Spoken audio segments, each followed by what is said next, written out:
Myself, Syed Mehdi Imam, advocate on record, Supreme Court of India. Today I have filed a public interest litigation before the Honorable Supreme Court of India, and the matter pertains to the persons who are suffering from the mental disorders that is called the autism. Autism is a mental disorder for which as of today number of the patients all over the state in the India are suffering, and there is no proper guidelines, there is no policies at all for providing the medical facilities or the setups.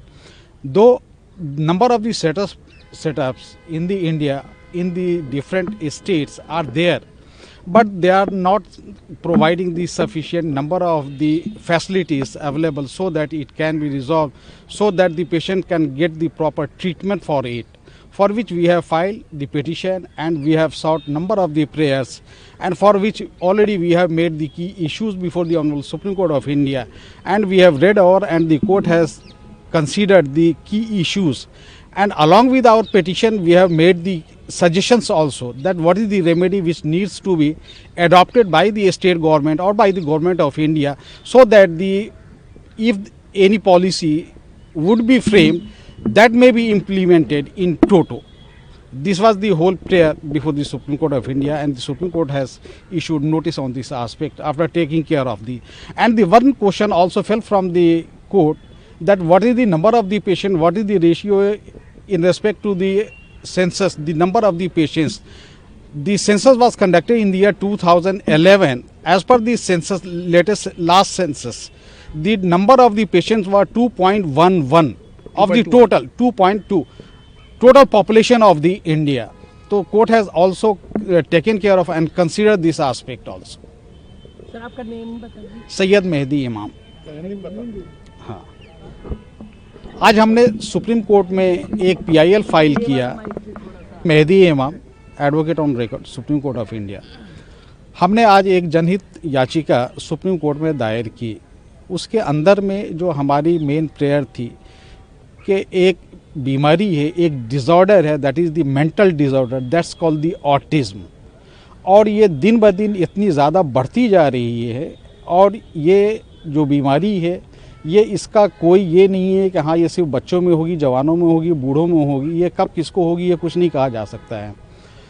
As per the census 2011, the number of the total patients, the disorder, the persons who were suffering from the autism were 2.11%, और आज की date में ये लगभग हुए भी कोई 14 साल 15 साल के आसपास हो रहे हैं, ये नंबर डेफिनेटली इंक्रीज़ हुए। बट ऐसे पेशेंट के लिए हमने बहुत सारी एप्लीकेशंस दी कंसर्न मिनिस्ट्रीज़ को कि हाँ इनके लिए कोई गाइडलाइंस है, कोई पॉलिसीज़ है। तो अभी लेटेस्ट मैंने 14 अक्टूबर 2025 को एक RTI फाइल किया गवर्नमेंट ऑफ इंडिया को, जिसके अंदर में उन्होंने ये जवाब दिया कि एज़ ऑफ टुडे मेरे पास में कोई इसकी इन्फॉर्मेशन नहीं, कोई अवेयरनेस नहीं है ऐसे पर्सनस के लिए। तो ये भी बातें कोर्ट को मैंने सामने रखी, रखने के बाद से फिर मैंने कहा कि नहीं, मैंने अपनी पिटिशंस के अंदर में मेन की इश्यूज़ भी फ्रेम किए हुए हैं और गाइडलाइंस भी बताई हुई है, और प्लस सजेशंस भी दिया हुआ है कि अगर ये बीमारी है तो इसके इलाज क्या क्या हैं, इसकी रोकथाम कैसे की जा सकती है। तो ये सब सारी चीज़ों को मैंने डिटेल्स में अपनी पिटीशन में बताया हुआ है, बताया कोर्ट को, दिखाया, उस पर कोर्ट ने इसे कंसिडर किया और कंसिडर करके सरकार से जवाब मांगा। Myself, Syed Mehdi Imam, advocate on record, Supreme Court of India. Today I have filed a public interest litigation before the Supreme Court of India on behalf of one of the NGO who is taking care of. The matter pertains to the persons who is suffering from the mental disorder. That disorder is called autism. As per the census of the government of India 2011, the number of the total population was 2.11. That persons were suffering from the autism disorders, and thereafter we made the application before the government of India कि what kind of measures are being taken care of, whether any policy exists as of today or not, whether there are any guidelines for rehabilitation or for treatment of such persons are there. In that reply I received that as of today the government of India is not aware of it, and number of the treatments or the policies or the guidelines. The court has taken conspectus of all these aspects and issued notice that we will look into the matter. Yes, and call for the reply from the government of India, and the matter now will be heard regarding merits of the case. मैं सैयद मेहदी इमाम advocate on record supreme court of India अपने colleague तशीक Ahmad और miss Selja के साथ हम लोगों ने एक PIL फाइल की सुप्रीम कोर्ट ऑफ इंडिया में on behalf of one of the NGO regarding the autism. Autism is a mental disorder, it's a kind of disorder जो आजकल हर उम्र के बच्चों में, जवानों में, बूढ़ों में ये बढ़ती हुई है. ये it's a kind of disorder, it's a not a disease. उसके लिए हमने ये फाइल किया है कि आज की तारीख में कोई प्रॉपर गाइडलाइंस नहीं है, कोई पॉलिसी गवर्नमेंट ऑफ इंडिया की नहीं है जो उसे कवर कर सके, उसे ये बता सके कि हाँ, अगर जो भी आदमी इससे ग्रहित हैं उनके लिए उपचार क्या है, गवर्नमेंट कोई उसकी मदद के लिए आगे आ रही है, नहीं आ रही है, अगर उसे फैसिलिटी दी जा रही है तो कैसी दी जा रही है, कहाँ दी जा रही है, उसके नंबर ऑफ जो पर्सन्स है सफरिंग्स हैं वो कहाँ है. तो इसके बारे में गवर्नमेंट ऑफ इंडिया को हमने एक RTI लगाई थी, उसके अंदर में कहा था बताने के लिए. तो उन्होंने कहा कि मेरे पास में ऐसी कोई अवेयरनेस नहीं है, मेरे पास में कोई डाटा अवेलेबल नहीं है. तो इन सारी बातों का संज्ञान लेते हुए माननीय सुप्रीम कोर्ट ने आज इस PIL पे नोटिस किया है और सरकार से 4 हफ्ते के अंदर में जवाब तलब किया है. Now we'll have to wait and watch what the counter comes on behalf of the government of India कि वो क्या जवाब देते हैं. और मैंने अपनी पिटीशन में जो भी आदमी इस डिसऑर्डर से ग्रस्त हैं उसके लिए इश्यूज़ भी बनाए हैं हमने पिटीशन में, और सजेशंस भी दिया है कि हमने कोर्ट को बताया हुआ है कि हाँ, ये मेरी सजेशंस हैं ताकि ऐसे आदमी जो उससे ग्रहित हैं उनके लिए कैसे मदद की जा सके या सरकार उसे कैसे कोई पॉलिसी बनाए और गाइडलाइन फ्रेम करें. स्टार्ट करें. दोस्तों नमस्कार. आज इंडिगो के फ्लाइट वाला जो मामला था कैंसलेशन को लेकर के सुप्रीम कोर्ट में आज मैटर लगा, लिस्ट हुआ. सुप्रीम कोर्ट ने सारी चीज़ों को, दलीलों को सुनने के बाद जो अपोजिशन से थे मुकुल रोहतगी जो सीनियर हमारे सुप्रीम कोर्ट के, और इसके साथ में SG solicitor general Tushar Mehta ji आए. कोर्ट ने ये बोला कि देखिए ये देश का बहुत बड़ा ग्रेवियांस है और देश में काफ़ी बड़े लेवल पर इश्यूज़ हैं इसके, और हमारी जो प्रेयर थी उन प्रेयर में 5-6 बिंदु थे जिस बिंदुओं को लेकर के मैं आपके सामने प्रेजेंट कर रहा हूँ. पहला ये था कि जैसे मैंने फ़्लाइट को बुक किया तो फ़्लाइट यदि डिले या कैंसिल्ड हो रही है तो वो सारी चीज़ों को पहले हमें इंटीमेशन दिया जाना चाहिए पैसेंजर्स को.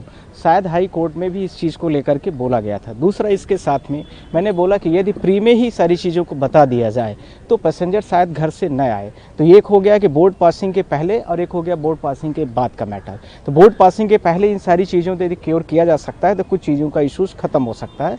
एक कंपनी की लाइबिलिटीज़ बनती है. जो कंपनी भारत देश की इंडिगोज़ है और जो उसमें GDCA है और उसके साथ में एक दूसरे पर एलिगेशन लगा रही है, कह रही है कि इनका फॉर्मेलिटीज़ है, इनकी तरफ से दिक्कतें आ रही है, तो दूसरी कह रही है कि GDCA के द्वारा, अर्थात हाँ DGCA के द्वारा, अर्थात इंडिगो कह रही है कि DGCA का रिस्पॉन्सिबिलिटी है और जो DGCA है वो कह रहा है कि इंडिगो की रिस्पॉन्सिबिलिटी. इस तरह से सारी चीज़ों को लेकर तो हमने बोला था कि एक कंस्टिट्यूट कमेटी कर दीजिए. तो जो अपोजिट काउंसिल थे उन्होंने बोला कि हमने पहले से ही एक अपॉइंटमेंट किया हुआ है. सुप्रीम कोर्ट ने यह भी बोला कि देखिए दिल्ली हाई कोर्ट में पहले से मैटर चल रहा है. हमारे कॉग्निजेंस में जो 5-6 बिंदु हैं कि इमीडिएट जो बोर्डिंग पास जब अलाउड हो जाता है तो उसके बाद जैसे हमारे बैगेज को 3-3, 4-4 दिन तक रखे रहते हैं, इस स्थिति में हम कहीं भी जा नहीं सकते हैं. बैग को छोड़ करके हम कहीं दूसरे एरोप्लेन्स को नहीं ले सकते हैं.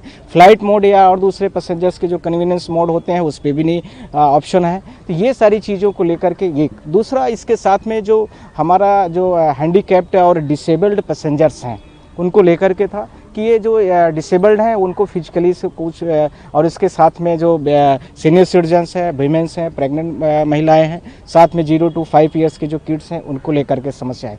कोर्ट ने इस पे भी जैसे हम बोलते तो उन्होंने बोला सारी चीज़ों को आप वहाँ पर जाइए, हाई कोर्ट में रखिए, हाई कोर्ट इसकी सुनवाई करेगा. नहीं करता है तो मैं आपके लिए यहाँ पर बैठा हुआ हूँ. फिर मैंने दोबारा भी इस चीज़ को रिक्वेस्ट किया है तो उन्होंने बोला है कि ये देश का बड़ा इशूज़ इंपॉर्टेंट है. मैं बोला कि 6 तारीख को भी मैंने आपके सामने ओरल मेंशन किया था इस मैटर को, और उस समय पर ओरल मेंशनिंग थी और कोर्ट ने बोला कि ये बहुत सीरियस कॉग्निजेंस है। तो उन्होंने बोला मिस्टर मिश्रा ऐसा है कि आप इसको करो वहाँ पर हाई कोर्ट में, और यदि कुछ भी दिक्कत होती है तो हम आपके साथ में खड़े हैं। मेरी 4-5 चीज़ें हैं। पहला है कि कंस्टिट्यूट फ्री तरीके से कमेटी बनाई जाए। दूसरा, इसके साथ में जो भी एग्रीव्ड हो रही है और जो पॉलिसीज लेवल पर प्रॉब्लम हो रही है वो कमेटी एक रिपोर्ट के साथ में दोबारा इन फ्यूचर में ना हो, इसको सुधार करने की ज़रूरत है। तीसरा, इसके साथ में जो गाइडलाइन एक DGCA ने बनाया था उस गाइडलाइन को फॉलोअप करना चाहिए, जो दिल्ली हाई कोर्ट ने उसको 2 फेजेस में लागू करने को लेकर के था। तीसरा, इसके साथ में मैंने बोला था कि जो ये विभिन्न प्रकार के पैसेंजरों को पैसे का ट्रांजैक्शन इमीडिएट नहीं होता है, रिफंड तुरंत नहीं हो रहा है और बैगेज और लगेज तुरंत नहीं वापस हो रहे, इसको लेकर के था। तो कोर्ट ने बोला कि दिल्ली हाई कोर्ट इसमें करेगी, नहीं करेगी तो आप हमारे पास आ सकते हैं। ठीक है, thank you. So flights related matter today is listed before the Chief Justice of India as per item number 47. So there's I have raised that there are some very important issues. First number issues. So this matter is already is the inhumane and nothing getting the past had been left without support of the clear informations of the passengers. First, second, without giving the public convenience. Third, there is the alert of the disabled passengers which cannot be walk and something run there.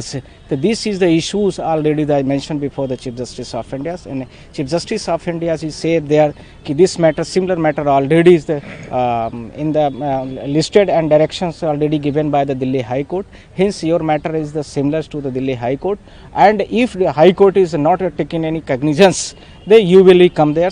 Mr. Mishra he called already constitutional bench already said to the this is the very importance and this is the very serious cognizance. And there is some my very important point which is the presented before the court. First one is that the Indigo operation crisis and ensure that the passengers do not face the continued inconvenience. First, second, Indigo has announced a complete waivers of all cancellation and the resulting fees and the passenger schedules flying between the 5 to 15 December, but till today's the passengers did not receive the entire amount. That today's passengers already suffering. You can be seen on the airport, you can be seen on the mobile app and something there. The DGCA's guideline is very important, but this Indigo's company is not following. Sometimes Indigo companies is saying this is the whole thing responsible by the DGCA, but DGCA is saying they are oppositely the Indigo company is responsible for all these things. Hence, this is the constitutional problem. I pray to the courts, please you constitute committees, judicial committees, but court is said there this is the matter already given in the Delhi High Court. Hence, you can be watched there and you can be appear, you can be all things matter be present. If any things be against will come out in the problems, you will come in my my office. Next is Indigos may operating here the 18 to 1900 flights daily and out of the 20 daily flights. But the Indigos 216 less flight are the running, which are the meaning the 500 daily flight are the cancelled. 216 are the flight at 2 days. I am giving the data of the Saturdays evenings. The 216 the flight they cancel are the Saturdays. One. Second, it is the part of the Indigo. The 10% flights are the cancelled of the by the DGCA. So 10% to 2300 is there nearby the 220 and including of the 216 it is nearby the 405 4 in between the 400 to 5. Next is the about the delay of the bag has been not delivered to their honors. Same times bag is not delivered in this regards. The passengers cannot be taken another options. Passengers cannot be taken any other flight and other transportations mode. The court is said there this is the already you will be go there and I will be take the I will be next times you will be come and consider this fact. If High Court is not favorable orders passed by you in favor of you or passengers, you will be come in the by court. Thank you.